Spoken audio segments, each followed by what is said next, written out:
Hi, it's Jared from Strong Roots Farm. Today we are going to talk mobile pens. So everything, our pigs, our chickens, our cows, how we move them, the mobile pens that we use. Should you use netting? Should you build a permanent structure? How mobile do you need to be? That's all coming up in today's video.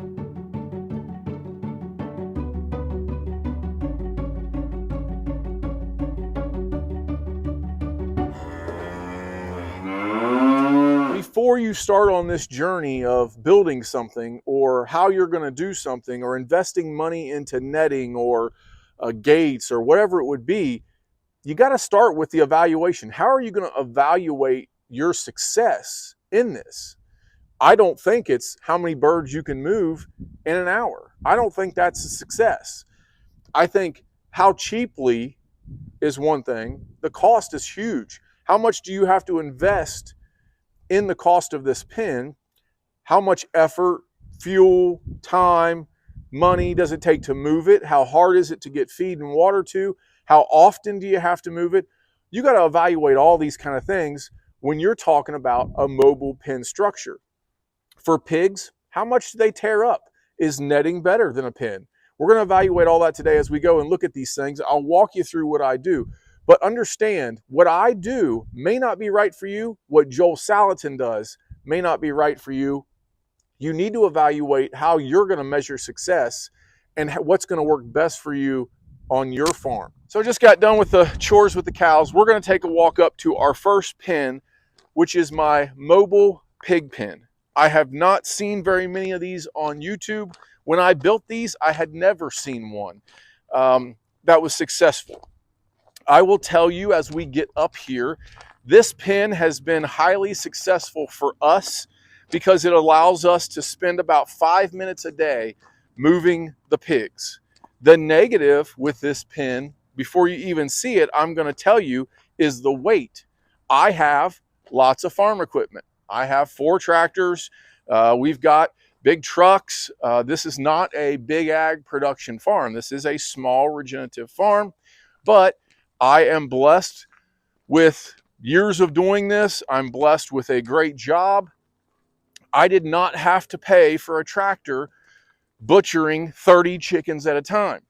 So that being said, my mobile pig pen that we're walking up to now has to be moved with at least, I would say, a 4-wheel drive 4-wheeler, if not a small tractor. We can move it with our 26 horsepower little teeny utility tractor. Often we move it with something bigger, but let's take a look at it. Well, you can see it here behind me, and so I'll give you some specs real quick. It's 14 foot wide and 24 foot long. It stands about 4 foot tall. It has 8 foot or 9 foot enclosed inward, so the whole back wall, sides on both sides, and a roof. There's about 9 foot there. I think it's 3 pieces. Actually it's 4, so that would be 12 pieces, 12 feet. It's actually a half piece there, so somewhere between there. So the pigs have an area that they can go in. It has automatic waterers with this 55-gallon drum. I built an automatic feeder that holds about 250 pounds of feed. And obviously the bottom floor is open. If you want to see more about this pen, I have an entire video just on this pen. I show you how we move them. You can actually see the pigs in the pen when we're using it. It is winter here in Ohio. It's February. So they are inside the barn because we are planning on getting snow tonight, even though it is 45 degrees right now. So this has been moved to my backyard actually, because the plan with this is as soon as we bring the pigs back out in the spring, we're going to put them in here and use this to till our new garden area. So we're going to put the pigs in here, leave them longer than we typically would. They will root up and tear up the soil. We're going to disc it all and land level it all anyways. They're going to add nutrients, but also they're going to get fed, and they're going to do what pigs do and pull out stuff. And so we're going to use our pigs to our advantage, but this is our mobile pig pen. A few key things I want to tell you if you're thinking about building this. I think we've already talked about the first thing is that you have to have something to pull it. I cannot grab this like a Siskovich tractor and drag it along. So I have to have some piece of equipment. We only have a 2-wheel drive gator, so my gator struggles with this a little bit. If it's dry, I can kind of move it, but it's much better. I don't tear up anything when I use the smaller tractor. But one thing I did on this versus the other styles of waters for pigs is I put my barrel horizontally up high and ran it to a nipple system that I used galvanized piping. So I like that. I like that way better than the other pig waters that we've had. There is a valve on it. They don't tear up and muck up the barrel. They, you know, they're rough on stuff. And so the nipples are there. They don't fight over the water. They're not edging and rocking against the barrel. I like this method way better. The feeder, it's a wood feeder. It's very small. It's only a 2x12 thick as far as how deep it is, because I had to set the weight on this pillar that holds it up so it moves when the pin moves and I don't have to touch it. Making a feeder out of wood, I have an entire video on alterations to homemade pig feeders. I recommend you buy one if you got plenty of money, but if you're going to make one out of scrap, which all this stuff's out of scrap, you have to play with the how much feed comes out versus how much they can eat at once, because if you give them too much, they'll just nose it out on the ground. If you don't give them enough, they can't get it out fast enough and they fight. So that's a problem. One key thing that I learned right away was if you can see back through there, there's some board runners on the inside because they scratch, they rub up against stuff, and they'll tear that metal up pretty quick. All of this is made out of factory utility shelving, okay, that was bad. It was dented or buckled or hit with a tow motor or whatever they did, and OSHA said it was bad, so they were throwing all this away. This pin is really, really nice. I don't have to worry about the pigs getting out. I can easily move it where I want to move it to. I can control where they're at. We move it every day just like the chicken tractor. They do not get as much ground as if they had netting, but I don't have to worry about tangled up netting. So I like this system much better. For you though, if you don't have a system where you can get scrap metal and make something like this, you're kind of out of luck. Where does that pendulum fall for you? And that's what I talked about, evaluating how you rank success. You're going to have to say, is it worth it for us to buy gates or steel or whatever to make something like this? Or can we find this stuff at auctions or whatever you can do? You're going to have to evaluate how much this thing costs if you're going to build one. I have all the tools and the equipment. We have all the stuff to fabricate in our shop. And I was able to make all this, welded it all up. I have about $300 into this unit with the wiring and with the metal. All in all, I think this is way better than setting up netting for me. I do not want to drag netting out and move pigs and worry about them and have to think about if they're getting out. I don't want to have to check on them at 4 o'clock in the morning before I go to work. I know they're in here and they're safe. We check on them once a day. This works very, very well for us. But there are cons to it. So evaluate, would this work for you? If you want to see how I built it, if you want to see more about this, once again, there is a full-length video on just this unit. Let's go talk about cows. So first off, we have a wide variety of fencing here on our property. So there is some woven wire, which is little squares, and then there's this high tensile fence that you see here behind me. We've got some of that on the property. I'm saying all this to say I like temporary fencing and electric fencing and stakes, but your outer perimeter of your fence needs to be hard.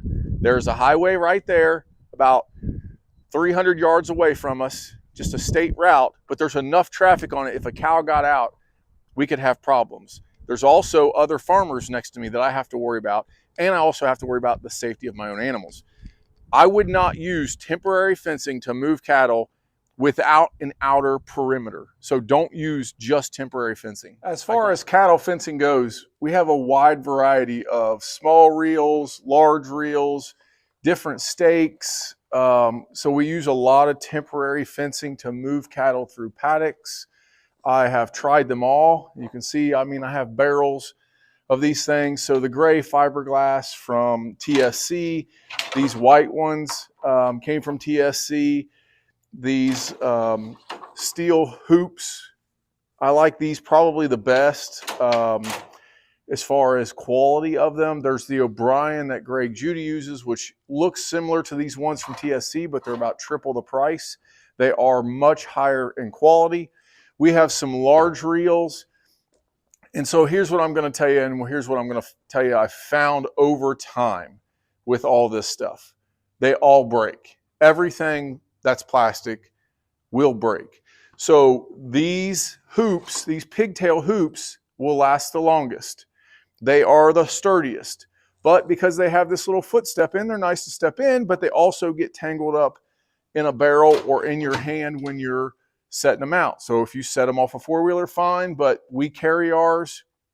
They're the hardest to carry. So typically what I will do is a pigtail, which is the looped ones, and then followed by one of these gray or one of these step-ins. The pro to these gray or plastic ones is that you can kind of change the height and they'll stay. So I don't really hook it in those loops. I wrap it around one time. Multiple videos out there about how we move fence, how we move our temporary fencing. Go check any one of them out. There's tons of them. Wire. I started with Gallagher Turbo wire, which was a pretty good wire. I have since switched to a poly braid. I buy all my reels and wires and all that stuff now from PowerFlex Fence. Seems to be the best. The shipping is good. Their reels are good quality. I do kind of prefer the Gallagher reel over the PowerFlex model, but they're both very good price-wise. They're there. Greg Judy pushes these O'Brien stakes. They're good and they're really nice, but I can break 3 of those before I have to pay for 1 O'Brien. So you have to weigh that out. We have a lot of different watering systems here on the farm. We have these Pride of the farm, which is that blue automatic water out there. Out in the pasture, we have some yellow Ritchie waters. I will tell you, so the yellow Ritchie waters were designed to have electricity to them. Originally they did when this farm installed them. They're all junk. They've all rotted away. The power is so bad, we pulled it all out. The Pride of the Farm blue automatic waters are my favorite. They have a flap down lid. There's 0 electricity to them. They never freeze. -8 here, did not freeze. There is a system for how you train calves to them. Love those automatic waters. They are pricey. Those are about $1,200. We have lots of different styles of totes. So my Rubbermaid are kind of my favorite, probably. Lots of different sizes. I like the 75-gallon one I have, that smaller one. It turns the water over more, and I've got all kinds of different float valves for the top. So the Joby with the yellow bulb, that's kind of my favorite, probably in the tank. But I also have purchased from Rubbermaid Agriculture. They make their own float system that mounts to their specific tanks. That one works very well as well. It's heavy duty. It has a lot of brass on it as well. And then I have this tank where the float was built into it. It's nice. It's a little flimsier. I don't really care for it, and I have never seen them sold anywhere else. So probably a bad advice for you. There's pros and cons to all these things. The one thing I have seen that is a problem are these cheap junk ones from TSC or Roll King. They just screw on. It's not necessarily a problem with the float itself. It will work. It's that when you put cows next to it, they destroy them. And so mainly where they put their nose against it, anything that has a float where the hose comes in vertically, the cow's going to put his nose on it and just break that fitting off. They're going to break plastic fittings, and then your water is running all day long. So I like the Joby for the fact that I can go through the valve on the actual tank, run it low, it's on the ground, the cows can't get to it. And my other trick is I always keep it on a fence or on a hydrant or on the hot wire. And so that's one way to keep the cows from getting around the hose. If they trip on the hose, if they drag the hose, they're going to break your valves, and water is going to run everywhere. So as you're moving waters, there's a lot to learn there, but there's many different varieties that you can use. I prefer the Rubbermaid totes with the Joby float in it, and I prefer to use metal fittings, not plastic. I use quick connects on my hose. We also have a hose trailer. There's a whole video on that we pull this trailer around with our gator, hook it into our hydrant, and we can pull the hose out 200 feet and it rolls right back up. Super nice. So what I will tell you that I have learned is that I can get twice the amount of hose if I use a smaller diameter hose. Max flow is not a big deal to me. So I use a 1/2-inch hose. I get twice the footage of hose, but the water runs much slower. But it doesn't matter, it keeps up with the cows. That's the important part. Throughout this farm, we have water everywhere. We have hydrants in the back. I've got 4 hydrants that you would see, frost-free hydrants. There's frost-free hydrants around the barn. We have the Phil-Mac plunger system throughout the whole farm. There's places where that is. I think if you're putting brand new in, I would probably use just Phil-Mac. I would probably just use those quick connectors from PowerFlex Fence. I like that the best. It is the cheapest method, but the hydrants are already here when we bought the farm, so I'm continuing to use them, obviously. Hydrants for long term. So around your barns, I like hydrants, kind of like I have here. The Phil-Mac, I don't think work very well in negative degree weather or freezing degree weather. So if you're gonna have cold weather, wherever you're gonna be when it's super cold and water freezes, I prefer a hydrant. But I've seen Greg Judy and some other guys use these Phil-Macs in the winter when the water's freezing, but they let the water flow. And so they're bringing water from a pond and they don't mind that it overflows and runs out through there, and that's how they keep from freezing it. If you're using city water, not a good system. And so there is the water misers and the frost misers, or all those different things that keep water from freezing, but it's all to each his own. There's a pro and con to every, and I have multiple videos on watering systems. Last thing that we use for our cattle movements is our cattle mobile shade structure. And so there's a full length video on how I made this monstrosity. It is 20 by 24. It has the ability to haul 700 gallons of water on it. It has 22 different mineral bins, and it is 10,000 pound axle. They cannot tear this up. We've got scratching posts on it where they can scratch. We pull it with the tractor. It can be pulled with the gator. We can pull this with the gator. It moves fine. So if you need to haul water to a spot, this is a good option. I will tell you that if it is spring and it's wet and it's not hot, I'm not going to put this out anymore. So we put it out because it was, you know, a good spot for them to be around and for the mineral, but they muddy up around it too much. And so I'm just going to take my mineral sled. I have the Free Choice Minerals mineral sled with all the different bins in it as well. And so I'll pull that through if it's super wet. But in the summer heat, this thing is great. We also have fly protection on it with our fly bug tape, an entire video on that. Look back at all these videos if you want to see how this stuff is made. But this is a large proponent. So we put our stakes on here, our reels on here, and we move this every day when we move the cows, and we move the cows' water. The kind of the system, watch a video. We go through all of it, but we move our water first so it fills. We let our cows through. We move this water. We shut the fence, and we go on. And so it's about 15-minute moves, but this is a big proponent of it, keeping our cows calm, keeping our cows cool, this big shade structure. The only other thing we have for cattle is this little hutch. So around here we call these a hog hut. They're really meant for hogs, but what we use these for is calving season. And so we can pull these around the pasture. We have one of them here. I'm considering building a smaller one on a gravity wagon. Mainly it's a spot where the calves can go under and lay, and I can bed them down in straw and they can stay out of wind, out of rain, but the mama cows and the other bigger calves can't get in. So there's always a space for your baby calves. So if you're calving in the early spring somewhere where it's cold, something like that might be a good option. But for us, we ended up just leaving it in this little pen that we have here.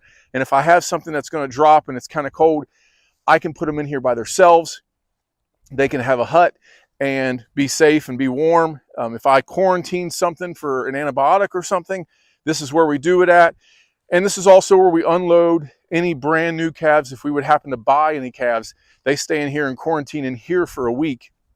So they stay away from everything else. We just make sure that they're good. We run them through the chute and get them vaccinated. That's all part of the cattle moves, and there's videos on all of this on our channel if you'll look back. And then we have our mobile egg layer coop. So once again, full video on how I built this, all the features of this. This can hold up to 150, 180 birds. Right now, we currently only have 40 layers left in it. That's a good number for how much we sell and what our family uses.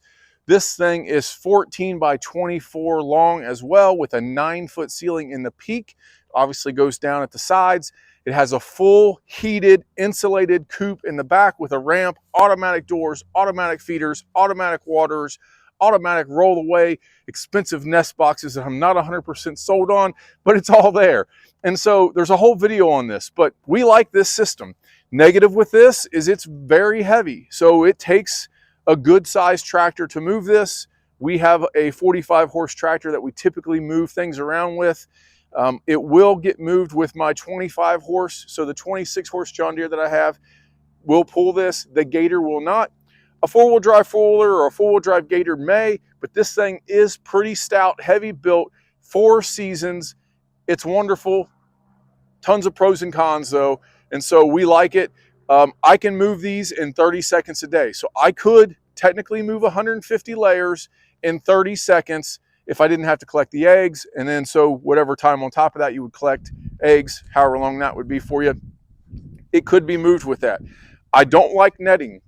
I don't like the mobile coops because I don't want 2,000 birds. There's a better option if I wanted 2,000 birds. I know they're out there. But for us on our small farm, this is what works for us. Full-length video on that, check that out. And that is how we do our layers. What about meat birds? So we've raised meat birds in the past. I've never found a way for me to really make meat birds a good entrepreneurial business on my farm. It never really pays me per hour what I think it should. And so it's a lot of work. There's a lot of equipment. So if you buy the equipment in meat birds, you're invested for a while. But as far as mobile pens, which is what this video is about, we've had a Salatin tractor. We've had a Siskovich tractor. And this spring, we'll be building my version this spring out of metal. So I have a lot of angle iron around here that was scrapped from a plant. And I'm going to build a meat bird pen. We do 1 round of meat birds a year, mainly because my kids are taking meat birds to the fair, our local county fair, but we'll also, in that same time, when they're taking their birds to the fair, we will also have ours to butcher. So we'll only do that 1 time a year. One thing that I have done a lot of that is very profitable, I say very profitable, it's more profitable than meat birds, is layers. If I can buy baby chicks that are layers, raise them out for people, I don't have to worry about my eggs. And I made a specific video that was a pretty big hit and told you why you shouldn't be buying baby chicks, why it's not financially smart for the individual to buy baby chicks if they're paying for eggs. And that's really the key. If you're paying for eggs at a grocery store, don't buy baby chicks. Buy hens that are already laying. In the long run, it's going to save you money. And so we do that here some because we already have our eggs. We will raise baby chicks into meat layers or in full pullet layers for people, for the backyardigans, for the homesteaders who want 4, 5, 10.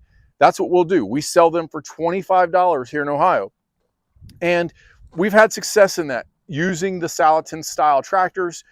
That went very well. We have sold out every time that we have done that. People say, you know, I don't see that people paying that kind of money for those because they can buy a $2 baby chick. But I did the math for you. I made a full video on why you should be buying full raised hens and the actual cost, even without labor and even without the extra infrastructure you need with brooders and stuff. It's still cheaper to buy a full pullet ready to lay if you're currently buying eggs. Well, there you have it. That's the quick rundown of all of our mobile structures here on the farm. There are pros and cons to everything out there. You have to figure out, once again, how you're going to gauge success. What's going to work best for you? One reason, and I get asked this a lot, why is everything that I have mobile? One thing in Ohio, I don't have to pay if it's not a permanent structure. I don't have to pay taxes on it.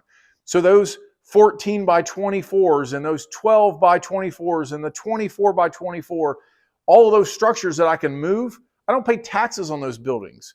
So it's It's a functional building that we move. One, it's better for my farm because I move the manure around. It's better for the chickens or the pigs or the cows. It's all better. But I don't have to pay for that. So I did a whole video on that as well about why we do mobile structures and why those are better beneficial. Now, I got a full barn. I pay taxes on this thing. I got a shop. We've got those things here on this farm, so I'm not without those faults. But the mobile structures for us have been very beneficial. I encourage you, though, do the math, weigh those things out. If you want to see anything here, once again, there's a video on everything that I showed you today. The only thing I didn't show was the electric fence setup, which you can see right behind me. We've got this little electric fence hut. There was power ran out to a pole here for some reason when we bought the farm, so I took advantage of it. I built a little hut there with my electric fence controller with a light on it, and so the power goes from the breaker panel to a light switch with a light and then to an outlet where my electric fence charger is hooked up, and I put a blue light bulb in it.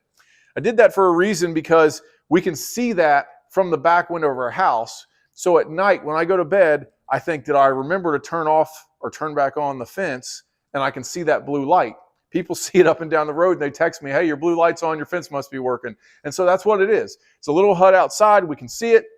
The blue light bulb's on. We support our local police, but we're also charging our fence. And so that's how that works. Thanks for watching. We appreciate all your support. Please like and subscribe, follow us along. And if you need anything else, if you want to see or have more explanation, if you want to see the math on anything that I showed you today, please comment. I'll be glad to make another video and take up all that and put it into one specific thing for you. Thanks for watching.